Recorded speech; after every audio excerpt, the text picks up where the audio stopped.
Mega అభిమానులు, cinema అభిమానులు ఎంతో ఆశగా ఎదురుచూస్తున్న సినిమాల్లో ఖైదీ నంబర్ 150 ఒకటి.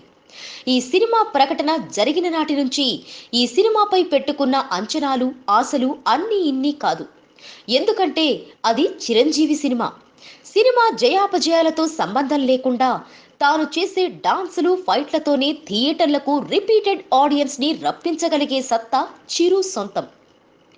ఈ క్రమంలో సంక్రాంతికి తెలుగు ప్రజలను తనదైన శైలిలో పలకరించడానికి, ఆనందింపజేయడానికి చిరంజీవి 150వ సినిమా రెడీ అవుతోంది. తాజాగా హైదరాబాద్లోని అన్నపూర్ణ స్టూడియోస్లో ఈ సినిమాకు సంబంధించిన పాటల చిత్రీకరణ జరుగుతోంది. ఖైదీ నంబర్ 150కి సంబంధించి చిరంజీవి, లక్ష్మీరాయులపై ఈ స్పెషల్ సాంగ్ను చిత్రీకరించారు. ఈ సాంగ్ పూర్తి కావడంతో దీనికి సంబంధించిన ఆసక్తికరమైన వార్త ఒకటి బయటకొచ్చింది. ఫిలిం నగర్ సమాచారం ప్రకారం బాస్ ఈజ్ బ్యాక్ అనే మాస్ సాంగ్ ని అన్నపూర్ణ స్టూడియోస్ లో చిత్రీకరించారు. ఈ పాటకి లారెన్స్ కొరియోగ్రాఫర్ గా చేశారు.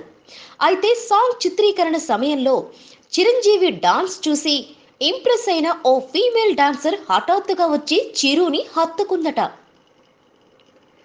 దీంతో అక్కడున్న వారిలో కొంతమంది షాక్ అవ్వగా, మరికొంతమంది చిరు ఎలా స్పందిస్తారో అని తెగ భయపడిపోయారట. అయితే ఈ విషయాలపై స్పందించిన ఆ డాన్సర్, చిరంజీవి ఈ వయస్సులో ఇలా డాన్స్ చేస్తుంటే యంగ్ స్టార్స్ డాన్స్ చేస్తున్నట్టుగానే ఉందని, అందుకే తను చిరుని హక్ చేసుకోవాలనిపించి ఆ విధంగా చేశారని చెప్పిందట. ఈ పరిణామానికి తొలుత షాక్ అయిన చిరు అనంతరం ఆ డాన్సర్ పొగడ్తలకు ముగ్ధుడయ్యాడని అంటున్నారు చిరంజీవి.